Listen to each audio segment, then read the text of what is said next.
Hello, and welcome to Stasis Pod, the Transformers animated podcast. I'm Rob. I'm Jen. And I'm David. And today we are looking at the third and final part of Transwarped, the Transformers animated Season 3 premiere. Transwarped Part 3, Season of the Witch. The transwarpening. Now, wouldn't it be the Transwarped 3?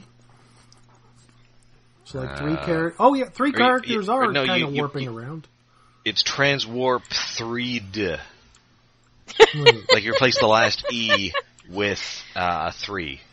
I hate that. Or it's 3D, like in Jaws 3D, or Friday the 13th Part 3D. Yeah. Yeah. Man, it was very convenient for those franchises to have their third episode or their third installment happen when 3D was, a just thing. In that like early 80s 3D boom. To be fair, the early 80s were also the way too many sequels boom. So yes, unfortunately, that's sort of convenient. Unfortunately, Nightmare on Elm Street missed it, and so they had to have their 3D parts in the 6th one. Aww. Yeah, and isn't Freddy's it just Dead, called the 3D Final Nightmare. or something? Oh, what's the one where it's not the third movie, but it is the 3D one?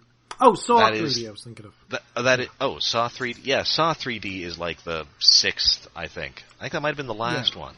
Well, the last one until now, when they just made a new one. I thought the last one was the 8th one. Maybe. Oh, There's geez. too many There's Saw so movies. many of those movies. I was don't know watching those how or movies. why. I mean, I guess they cost like $5 to produce. Kinda. Yeah. Especially when you do them in Vancouver. Yes.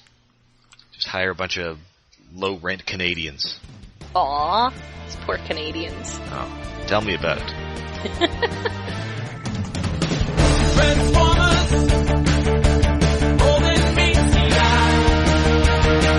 Transformers, robots in disguise, Autobots wage the battle to destroy evil forces of the Decepticons. Transformers, all that they agree. Transformers, justice goes to Anyway, so previously on Transformers Animated, Sari is actually partly metal and partly real, and Dun dun dun. and thanks to an upgrade, is also now like a super robot teenager. With attitude? Definitely. Yeah, I think that's probably fair to say. Aye, aye, aye.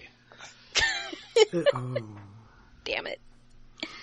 Anyway, so she came to the Autobots' rescue when they were fighting a space rock monster. But unfortunately, she has also used her key to upgrade herself, and so she has gone kill crazy. Yeah, she cannot control her upgrades. Nope. That's puberty all over again, isn't it? Yeah, this is a very accurate metaphor.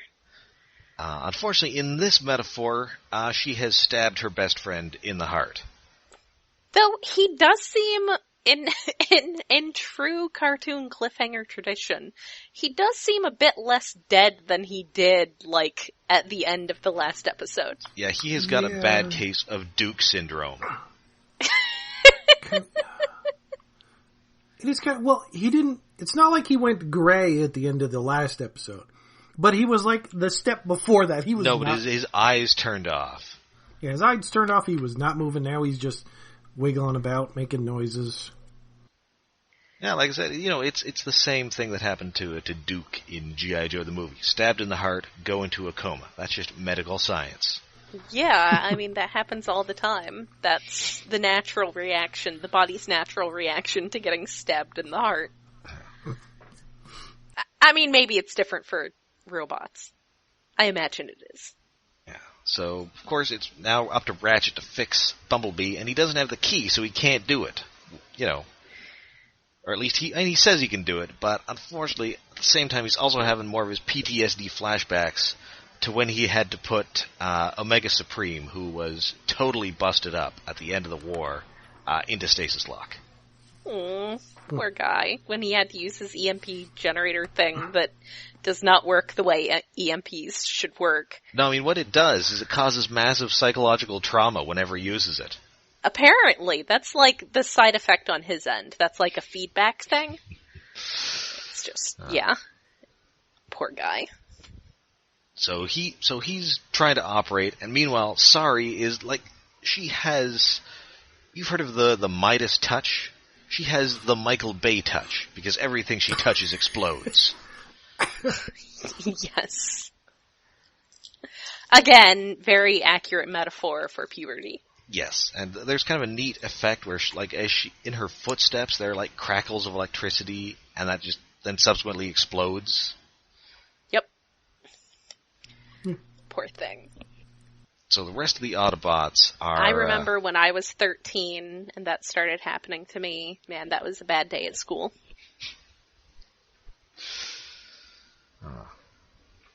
So the rest of the Autobots are trying to fight her, but obviously, holding back because they do not want to kill her. And so Prowl does use his ninja powers and yank the key out of her. But it doesn't actually help. Because she has apparently just absorbed all of the key's power. And indeed, when Ratchet tries to use it, it just doesn't work. Oops. Yeah. But even without it, Ratchet does manage to stabilize Bumblebee a little. He's very, defensive of the idea that he would need the key rather than his, skills as a medic, though. Yes. No, I can just fix this guy with tools instead of this magic god device. Yeah. Not all of us need some magic god device. Some of us have skills. And luckily for him, those skills do indeed pay the bills. Because Bumblebee is kind of okay.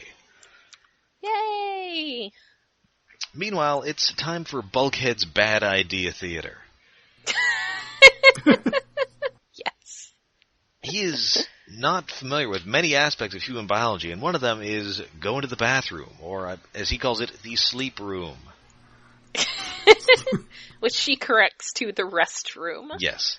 So he suggests that just as she can hold it in, she try and hold in her death energies.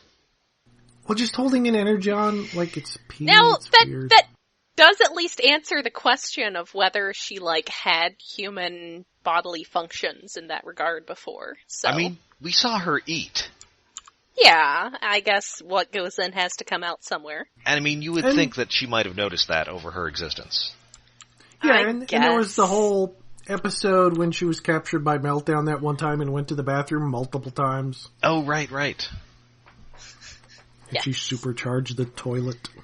Yes. Also, her, horrible death stabby things keep making that cute, Pika hammery sort of noise, which is pretty great.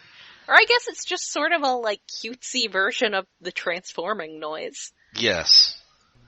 Unfortunately, trying to hold it in just makes her go Super Saiyan. Oops. Which, I'm pretty sure that's how it happens on Dragon Ball Z, right? They just, hold it in. Well, and then they yeah, the scream is quite often compared to constipation noises to the point where, that's what you joke about with your friends when they're going to the bathroom in college. Heard a lot of grunting in there. You going saying? Oh, I just destroyed the planet Namek. Don't go in there.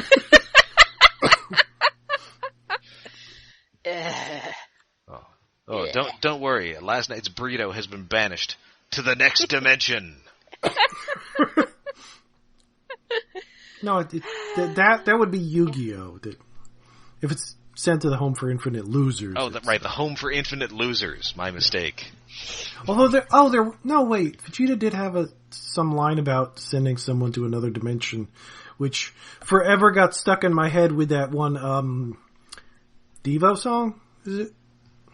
Or was, Beastie Boys. Ha. Another dimension. Oh, right. Yes, I know what you mean. Intergalactic Planetary, that's cool, like the kids. Yeah, so this is absolutely not going to work. So it is time for Ratchet to use the PTSD EMP. Poor guy. And also, we're using the word kill on this show, which I don't think we've used before. Yeah, Oh. hey, they wanted to make it a little more adult. Let's go for that, man. Let's mature this thing up. That's right. So he does so, and he knocks her out. Oh, poor kid. He's very upset about it. Yes. Now this sort of goes with what Omega Supreme said in that flashback, where, so Ratchet, you taught me to protect like an Autobot, but all I did was destroy like a Decepticon. And Ratchet says that sometimes you just have to do, sometimes you just gotta do it, even if it doesn't make sense. Aw, Ratchet. War is hell, kids.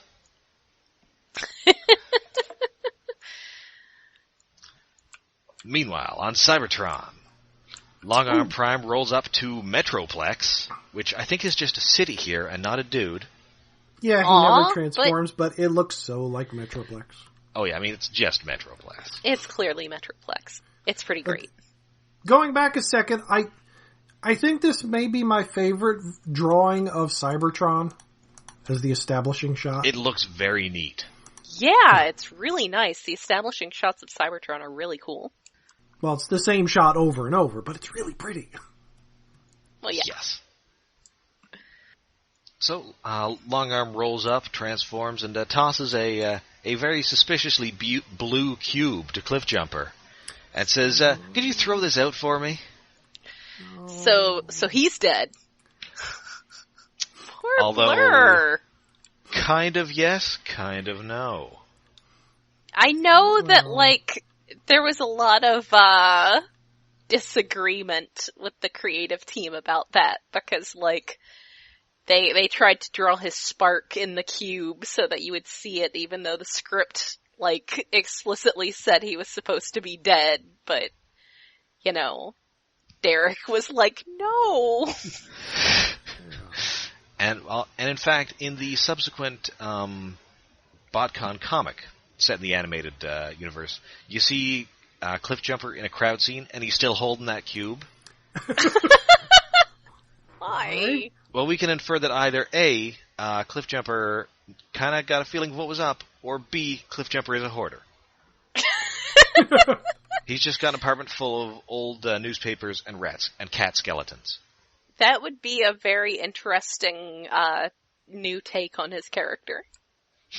Man, he's so paranoid that about traitors that he just won't throw anything out in case it's evidence of their treachery. Might mean something. That's right. Might be part of a conspiracy. This is important. This means something. And indeed, at a later, I think, BotCon script reading, there's just straight up the return of Blur, because they had John Machida there. I mean, yeah, you got to. And I think that was written by Greg Sepelak and Trent Troop. Nice. So I'm going to say that it is valid, because they are good. That seems acceptable. Yeah. So yeah, he rolls up into his office, and transforms into Long Arm, even though this place has huge windows. Yeah, it seems ill-advised, like he's in his office, but there's massive windows. Maybe they're screened or something. So Like one it's way, like just it's like taking your pants off, Shockwave. At least pull the blinds. You're gonna have robot Jimmy Stewart watching you from his apartment. Dun dun dun. Oh, Grace, that old man Long Arm. He's actually a Decepticon. Never thought I'd have a chance to work my bad Jimmy Stewart impression into this show, but here we are. There you go. There's always a chance. I mean, I guess the thing is that no Autobots on this can actually fly, so nobody's just going to be, zipping by your window. Well, Yeah. there are two, but we haven't met them yet. We haven't met them yet, and they're like an experiment. Yeah. Yeah. Although, That's- boy, it would be awkward if you had, the window washers scheduled for that day. Oh, the Viper is coming. I would think you'd want to keep track of that. I see you've discovered my Halloween costume. Pretty scary, huh? Anyway, He's not a very good spy. Shockwave is actually a terrible spy in this. Yes, although, I mean, he's very effective, so it's possible that the people he's spying on are just dumb enough that he doesn't have to try very hard. That's entirely possible. He doesn't have to be that good because it doesn't actually take much. It's, to quote Paul Giamatti in Shoot 'Em Up, is he that good, or do we just suck? Oh, I really need to rewatch that. It's a good movie. It's a great movie. It's the best Looney Tunes movie ever. Oh, what? Better than Space Jam? Way better than Space Jam. I mean, anything's better than Space Jam. That's right. Hot take. Come at me, millennials. Space Jam is terrible. It's not a good movie. Go watch your B movie. Oh. Haven't seen that one, but I assume it's terrible. I also assume it's terrible. I also have not seen it. I've seen half of the sped up version. Anyway, podcast, but every time we make a digression, it speeds up. Oh. No, I don't want to edit that, because it'd be yeah, like... no, at this point, 5 minutes long. I mean, we're all going to sound like John Machida. Yeah. Anyway, so see what the Megatron, problem is. as per last time, is still stuck on Omega Supreme and trying to get the Transwarped drive to work. So, yeah, the Space Bridge network has been shut down. None of the Decepticons who are poised to attack can get there. And also the Autobots on Earth know, because I did the whole monologuing, I'm going to reveal my secret identity to them, even though they all turned out to live. So that was a bad idea. Yeah, that was maybe not his best idea.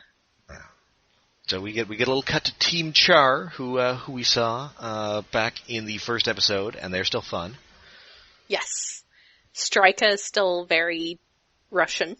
Yes. And they're about to be attacked by the Elite Guard, by which I mean Ultra Magnus, Jazz, and Sentinel Prime. And unfortunately, since they retreat, we do not get to see that fight, which would have been cool.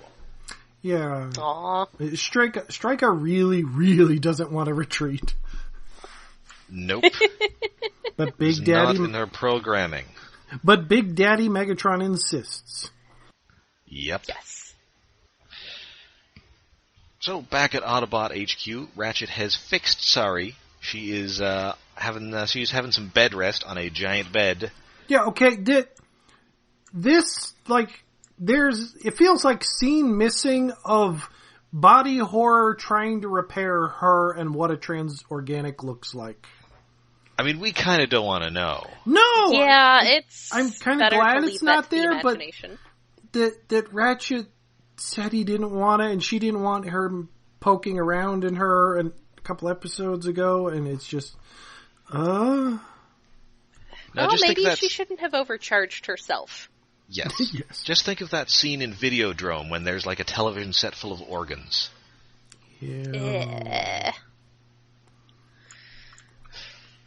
So yes, he managed to reroute some of her circuitry around the overloading Allspark power.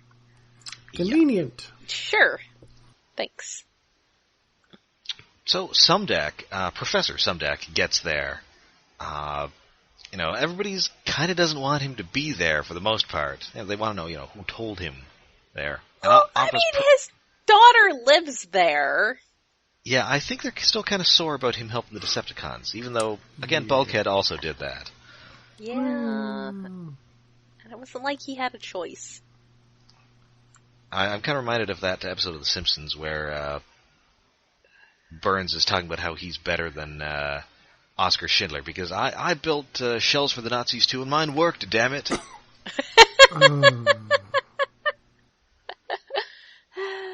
Yeah. Yeah, Optimus Prime is just all, hey, I told him where this base is, we're a family, no more secrets. I Yes. appreciate how good Optimus Prime is at being, like, good about human familial relationships. Yes, I mean, he's kind of, like, the execution isn't always there, but his heart is in the right place. Yeah. He seems to have picked up on it well enough. Yes. And we're just talking about family now, and I kind of feel like I'm watching a Fast and Furious movie. Except in this one, the cars are the characters. True. So yeah, they step out to give them a moment, and Bumblebee starts, and we get a real last time on Transformers for Bumblebee, who was in space for a lot of it. And then he starts glowing again. Uh-oh. Oh, But luckily, the plasma dynamic thruster just happened to be, like, wedged in him. So Bulkhead just plucks it out and turns it off. It's like, in his back, basically, he just, like, pops open a back panel and it's like, gimme that. Yeah. And just flips it off. Like, did you not notice that was there, Bumblebee? I would think Probably that would be just uncomfortable. forgot. Although we know he does have a lot of storage place in potentially embarrassing areas. Yes. Remember, was it Nature Calls, where he brings a ton of electronic equipment camping, and Prowl just wants to know where he was keeping it, and Bumblebee would, rather nervously, rather not say. Yes. Anyway, it turns out that it was glowing because there's another there's another object coming out of Transwarp, and it is Omega Supreme. yay! Oops. They're Oh. all very glad to see him, up to the point where he starts shooting at them. Oh no. Yeah. And indeed, he transforms, and he's got Megatron's face, like, projected on his visor, and all this is making me think of is when the Spider Slayers fought Spider-Man, and they've got, like, J. Jonah Jameson's face on a TV screen. Yeah, it's a good cartoon trick that happens quite often in things. Although occasionally it's a I mean, I was TV on your tummy. just kind of expecting Megatron to call Optimus Prime a web-slinging weasel. Now, I was trying to think what you would call this version. Is this like Omega Megatron or Mega Supreme? Oh, Mega Supreme, I like it. Yes. I approve. Oh, Mega Supreme. No! Uh, No. You ruined it. You wrecked it. That's what I do. Just here to ruin things. Anyway, so So, yeah, Megatron gets to have fun trying to reenact his version of Pacific Rim, but I guess it's Detroit Rim, which doesn't have the right ring to it. Alas. Lake Erie Rim. Yeah, that works. It's a body of water. Unfortunately, he cannot be drift compatible because he's not on this show. No. Oh. I wonder if Hey-o. Eric Wyatt has ever drawn an animated drift. Oh, probably. Someone has to I have request to that. imagine. I guess he wouldn't come. Although I can't remember if this was around the time that All Hail Megatron came out. I think it was. I mean, just, Somewhere- you know, like, for conventions or in his personal time. Oh yes, I'm sure. Someone I has mean- definitely commissioned it, I would guarantee. Probably not until, you know, More Than Meets the Eye made Drift someone who anyone other than Shane McCarthy cared about. Yes. Unless he based him on Movie Drift. Oh. Also, I'm Although- pretty sure that was after More Than Meets the Eye started and made him Yeah. someone Yeah. who people other than Shane McCarthy cared about. Yes. And of course, he's also in Robots in Disguise, Yes. where he's very orange. For some reason. Well, because all the other colors were taken by the other Autobots, except for purple, and he can't be purple. I guess that's fair. And they got a red guy, they got a blue guy, well, blue lady, yellow guy, green guy, had to be an Well, but orange she's guy. more white. That's true, she's got a fair bit of blue on her. Yeah. Anyway, so they've got to fight Omega Supreme, which is not going to be easy, although Ratchet makes it a little easier by just flicking the switch that turns Bumblebee's stingers from mild annoyance to weapons grade. Yeah, which, wow. I wonder if Bumblebee knew that was there before, because, I can see that being a problem. I think he's just been playing on hard mode this whole time. Maybe. He is very pleased by this. And, what was it? Also, this is where we are once more reminded that Megatron does not know Optimus Prime's name. Aww. Well, now he's just being difficult about it. Yeah, it does feel like at Now this he's point just, he's intentionally not remembering. Maybe. Yes. he's being a jerk about it now. He is just that guy who gets your name wrong on purpose. Yeah, Nancy. And not in the fun, we rate dogs kind of way. Yes. They're good dogs, Megatron. They are. He's a jerk. So yeah, they go after Omega's giant legs, and it doesn't work great, but they do, poke open a hatch. And so Prowl and Prime go all Fantastic Voyage into Omega Supreme. Except, they don't have to shrink because he's giant. Yes. Honestly, being that large does seem like kind of a hindrance in this sort of situation. Like, there's a lot of you that people can get into and mess with. This is true. I guess the advantage there is that you can squoosh them before that happens. Ideally. Well, And he does have a bunch of robot arms and stuff inside him to grab people. Yeah. Yeah. It's more of a Unicron thing. Although thankfully we don't have to see Omega Supreme trying to reach around to grab things trying to attack his butt. Yes, no one tries to attack Omega Supreme's butt. Sadly, Grimlock is not around for that.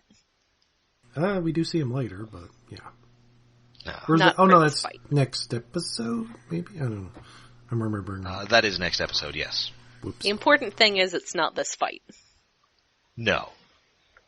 So Prowl gets in there. He uses his ninja powers and also, I think, a USB port Yes. to Tron his way into Omega Supreme's mind. Well, yeah, It is very Tron. it's really Megatron video games with a hyphen. He kind of sort of does a RoboCop to plug in.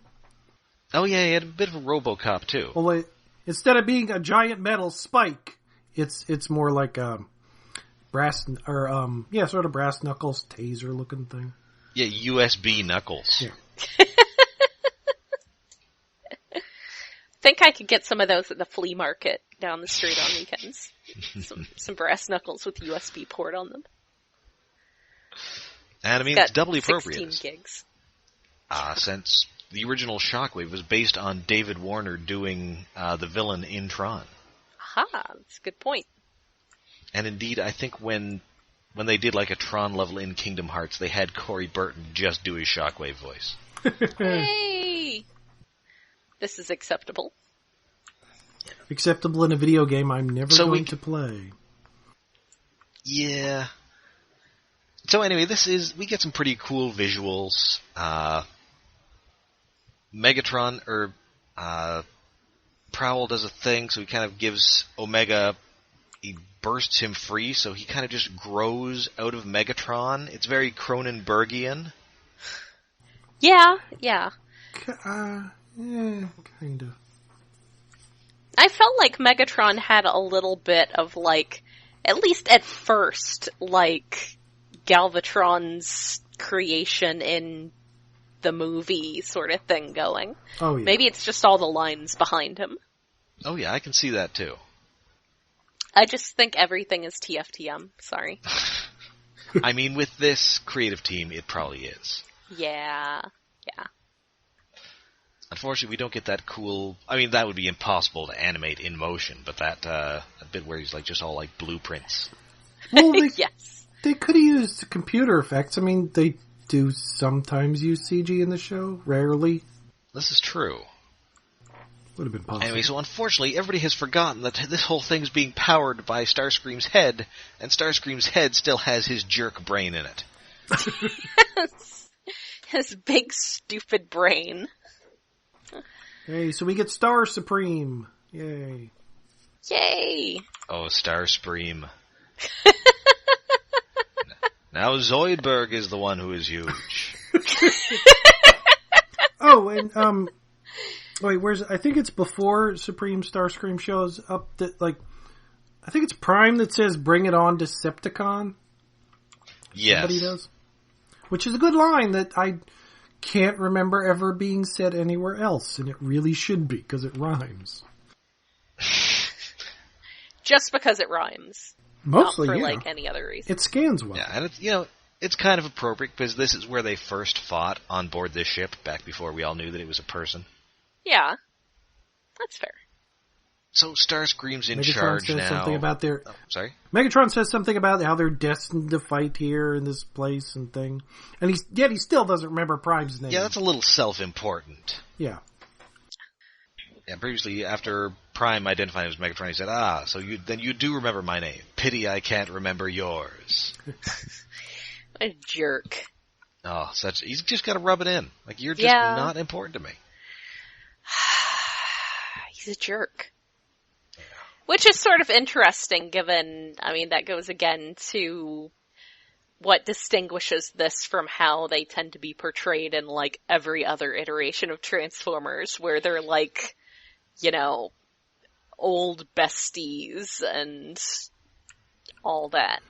Or just eternal even as recently as The Last Night.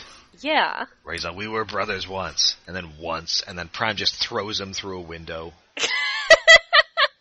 Yeah, which is as you do. That's why this is my favorite version of Optimus Prime, because he has a character arc. He's not just this stuck in his ways iconic guy who's been the same for millions of years or whatever crap. Yeah. Yeah. He's a lot more interesting as a character. Yeah. So Starscream and Omega are kind of struggling over control of his body. Omega sort of gets to the surface a little and tells Ratchet, use the EMP, shut me down. We gotta do what we must. Oh, it's too sad. I can't deal with it. Well, good news, because Ratchet does do the thing, and it does absolutely nothing. Yeah. Oh. Because he's just too friggin' huge. Yeah. Well, that's how things happen. Yep. That's how things Omega transforms into spaceship mode. He's headed to Cybertron to mess it up, because he is just tired of dealing with everybody here. He's just done. And Prime is going to just use his grappling hook to just tag along, I guess. Yeah, he doesn't have a plan. He's just... Or, be incinerated when he leaves the atmosphere. Yeah. But hey, luckily, Bulkhead is a space bridge genius. Yes, he is. And so he is going to plant the plasmic dynamic thruster on Omega Supreme. He tosses Bumblebee to Prime. Prime tosses the thing. Fast V special. Yay. Oh, that's a good name. Luckily, there's been a conveniently sized chunk blown out of Omega Supreme that Prime can just toss into there. Yeah. And then Ratchet catches everybody before they can plummet to Earth. And thankfully, this saves them from what was their plan of last resort, which was just sicking Sari on Omega Supreme. Yeah. Ratchet, she blew everything else up. Yeah, but Ratchet didn't want to do that because he didn't know if they could stop it again, and he says, over my sparkless body, over my sparkless shell. Sparkless chassis. Chassis? Something like that. It would have been cool to watch, but also terrible because she probably would have died. Yeah. Yeah. And also, it's getting kind of creepy when the Autobots are just tossing their child soldiers out there to die. Yeah, that's more of a Transformers anime thing. Yeah. Real men don't cry, sorry. They only get stronger. Stop being a baby and go murder that robot. It's all so wrong. Anyway, so we're back at the Autobot base. Everybody's kind of apologizing. Sari she's apologizing for, going super robot crazy and sticking her key into herself. Just gotta learn, you can't just use the key for everything. Including on your own body. Yeah. It's not. That's not appropriate. It's not right. Sumdac. Yeah. And Isaac Sumdac is sorry about that whole thing where he didn't tell his daughter that she was a robot. Well, I mean, come on. And Sari is thanking Ratchet for, saving his life from being stabbed. That is important. And then meanwhile, on Cybertron, we are back on Metroplex, and Ultra Magnus is talking to the Autobot Council. And here we see Alpha Trion for the first time. He looks like Alpha Trion. Yep. He is just Alpha Trion. He is apparently the head of the civilian government on Cybertron. It's interesting. Yeah, according to the... and he is Phil Lamar. Well, he doesn't say anything here. Oh, no, right. Apparently he is the head of the Guilds Domesticus. Oh, okay. So, head of the civilian guilds, which is the citizen leadership of the Autobot populace. Interesting. And anyway, I kind of dig these council chambers. We've got like a bunch of murals on the walls, a huge Autobot symbol. Yeah, it's very pretty. Yeah, they're sort of stained glass thingies, designs of robots that are hard to identify. Yeah. One of them is definitely holding up the Matrix. Very serious. And I think one of them is poking like a crab or a bug or something with a spear. What? Or maybe he's trying to pull a sword out of a rock. Could be. What? Could be. What's that sword that's in the Unicron trilogy? Oh, the Starsaber. Oh, yeah. The one that's made out of smaller robots. Yes. Good luck cutting anything with that. Yeah, it's not very having blades. It's pretty thick. Yeah. Not actually a very functional weapon, really. So, because, of course, so they're talking about this whole rigmarole that's been going on, and Long Arm is all, well, hey, it was obviously the work of the traitor Wasp. This one deranged guy is behind everything. And he continues being the worst actor. Oh, yes, but hey, everybody's buying it. He's like, yeah, it must have been a Wasp. Yeah, it was absolutely not anyone who's currently a Decepticon spy who might be in some important position in the... Here, look over there. And then he turns and runs away. That would probably work. Yes! Oh, with them it probably would. Oh, that's sad. And Magnus also wants... So he sends Sentinel Prime and Jazz to go and get Wasp. And then the next order of business is, hey, we got to talk to the Autobots on Earth. Because, hey, maybe they know something that we don't. Dun dun dun. But Long Arm was all, hey, for intelligence purposes, you better filter all those conversations through me. For security reasons. Yeah, absolutely, for security reasons. It's very important. He's not very... I guess this is one of those things, which I've brought up many times before, where a character is acting poorly to communicate to the viewers, some important plot point. Yes. Though I really liked in Beast Wars when Black Arachnia would do that, and then actually Megatron didn't believe her. Yes. But hey, there's a more immediate threat, because in the skies of Cybertron, it's Omega Supreme.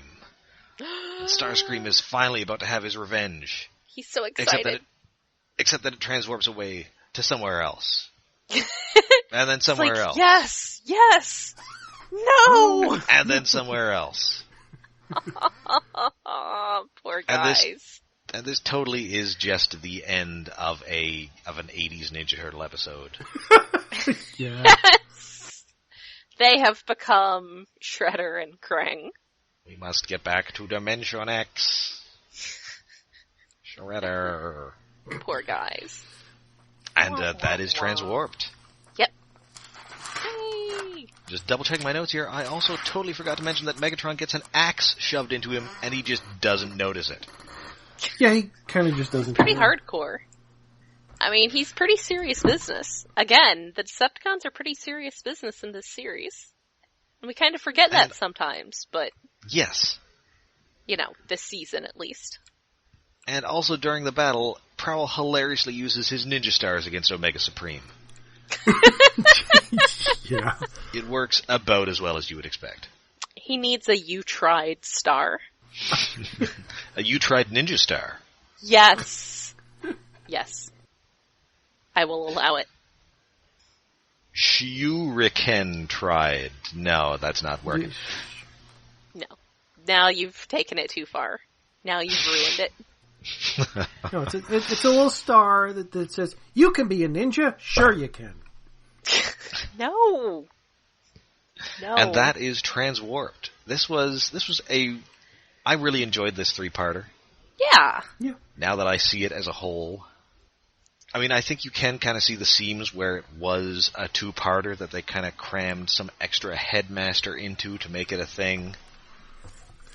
Yeah, Maybe but drew out some chasing Sari around and destroying things. Yep, there's a lot of her just destroying stuff. Just tossed a rock monster in there. Well, you know. Yeah, but you always need a rock monster. It is a cool rock monster. you can see the seams, but it feels less saggy than like some 3-part season finales, like where the middle usually sags a lot. This is true. Or Rebirth. No, Rebirth I think they stuffed too much into. Yeah, well, it was supposed to be a 5-parter that they Yeah. had to cut into that 3. explains it. Yeah. Like we're selling like 1 toy per minute. I love Rebirth. This one, meanwhile, not really selling that many toys. No. Uh, I mean, selling it definitely, season 3 will definitely continue the theme of just lots of random character cameos. Like, there's just Die Atlas at one point just being big, and Yep. is it Die Atlas I'm thinking No, it's of? Grandis. Grandis, that's The right. guy who's a big cube. Just being big and derpy and just, it gets very much like Derek Wyatt's sketchbook in there, which is Yes. great, but, you know, it's definitely something that distinguishes it as a season, is once you really get them back in full contact with Cybertron, you get a lot more interesting cameos. Yes. I guess, they did make a a Rodimus toy, so yes. they're selling that toy for 5 minutes when he gets his ass kicked by Team Char. Aww. I think it's just him and Cliffjumper that actually got toys. Everybody else that's new that you'd think would get a toy doesn't. Well, Blackout, but only kind of sort of. That doesn't really count. Only in Japan. Alas. Oil Slick. I forgot. Oh about yeah, Oil Slick. Right. Yeah, he got to actually be in there. Yes. And Blur got to do some more stuff and then died. Yeah. Poor Blur. And they never made any kind of Sari action figure, which is kind of weird. I mean, she wouldn't really... I mean, It'd be like the Kicker toy. Which Yeah, I mean, they made that nobody kicker. wanted. I mean, nobody Yeah, liked but it, that but was this would just- look cooler. No. That I was mean, just nobody liked Kicker. That was just Takara because they were really flogging their Microman stuff at the time. Yeah. Although that was the Japanese one. The American one, the Hasbro made one that was based on, like, G.I. Joe's. Oh, I didn't even remember that Hasbro made a kicker. Oh, they're different. Yeah, they're I totally just remember different. the Microman one that Oh. I found broken while I was moving and was like, oh well. Sorry, kicker. So yeah, they totally could have made like a G.I. Joe-based Sari, and I'm vaguely surprised that they didn't, considering how much she's on the show, and they finally have an action figure where she does stuff. Yeah, I really feel like at that time the movie was their big focus, and I know Yeah, they that's had true. Eric Siebenaler working a lot on animated, but just as a company, it really felt like they were focused a lot on the movies first, and then everything else second, and, you know, they definitely seemed to recognize that the fandom was very much into animated. And, you know, even from the very beginning of it, they had, the whole thing we talked about the toys showing up around BotCon first. Oh, right. And that sort of thing. But, they definitely seem to consider the movie to be more their cash cow. Mm-hmm. And, I mean, certainly it was. Those movies made $1 zillion. Yes. But, as we've learned, their toy selling power has sort of diminished with time. Yes. But yeah, I sort of feel like they made a lot of really cool toys. But yeah, I kind of feel like they weren't always necessarily as interested in doing sort of, outside the box kind of things like that. It would have been cool though. Yes. And I know one of the, third-party companies did a little, figurine that you could, that was to scale with the deluxes, but that's about all I can think of. Yeah, third parties. And it was, season 1 and 2. It wasn't season 3, sorry. Yeah. So, yeah, we will be back next week with Three's a Crowd, presenting the return of everybody's favorite characters, the Constructicons. Yeah, it's got Dirt Boss. He bosses the dirt around. It does indeed have Dirt Boss. Speaking of weird movie stuff. Speaking of the... He tried to kill me with a forklift. Oh, his name is so dumb. His name is so dumb. That was my joke with the Minicon Dirt Boss. I'm like, what, he bosses the dirt around? And then they actually used that for this. And he does boss people around, so that's something. The Minicon was like a monster truck, wasn't it, though? No, he was like a rally van, or like a rally car. It was something that had more to do with dirt than a forklift, anyway. I mean, he was like a dirt racing vehicle. Anyway, I don't see why you're assuming he bosses the dirt around. It's not like the Cake Boss bosses cakes around. Maybe he does. He should. Anyway, I'm pretty sure he predated Cake Boss. Oh man, that's the next Transformers idea. He's a bakery truck, turns into Cake Boss. So as we wrap up, and then gets arrested for drunk driving and tries to get out of it by claiming that he is the Cake Boss. So as we wrap up, I would just like to say that just before we started recording tonight, so I haven't actually gotten to read it, but I did get a copy of the TF Nation comic from personal friend and friend of the podcast and Patreon contributor Cecilia Motz. So we've been talking about maybe at the end of the season doing like one of our little wrap-ups where we talk about other things and maybe doing each of us doing some different comic thing. So I will be reading and discussing that sometime in the near future, whether just randomly in one of our episodes or as part of a formal episode where we talk about side matter. Ooh, exciting. Yes, I'm pretty excited. And of course, until next week, you can find us all over the internet. We're on Twitter, we're on Tumblr, and we're on Facebook. And we are hosted by iaconunderground.net, where we have a Patreon set up to help us with hosting fees and other expenses. That is at patreon.com/iaconunderground. And by the time you hear this, our spooky Halloween episode will be up, Spooky. in which we discuss the real Ghostbusters episode, The Collect Call of Cthulhu. Yes. It's very exciting. For a very long, spooky. long Very exciting. Well, and also David, and to a lesser degree myself, geek out about Lovecraft. Yes. oh yes. And I go off on a side tangent about Michael Moorcock because, I don't know. Because given half a chance, I will do that. I mean, we were geeking out about something. It was your right to join in. Yes. We somehow managed to talk 3 times the length of the episode. Yeah. It's pretty good. So please join us. And of course, our next Patreon episode, I think we can reveal now, will be Thor Ragnarok. So by the transitive property, I assume that will be 6 hours long. Yes.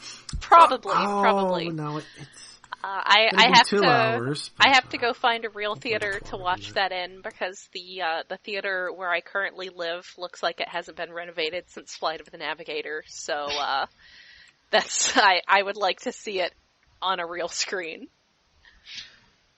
I mean, heads up, at least 1 hour of that 6 hours will be me talking about how much I love Hunt for the Wilder People.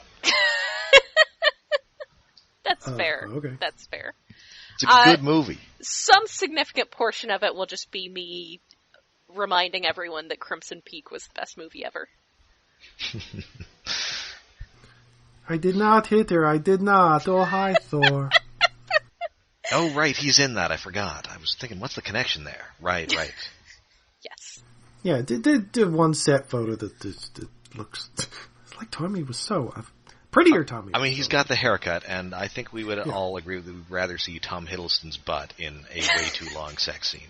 Yes. Ooh. Or in a reasonably length sex scene like in Crimson Peak, where you see his butt in a or an sex actual sex scene as opposed to just him flailing on top of some poor woman.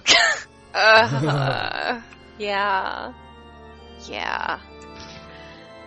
Anyway. So until next time, when we go Constructicon crazy, I'm Rob. I'm Jen. And I'm David. All right. Yay, an episode! Yay. Good episode.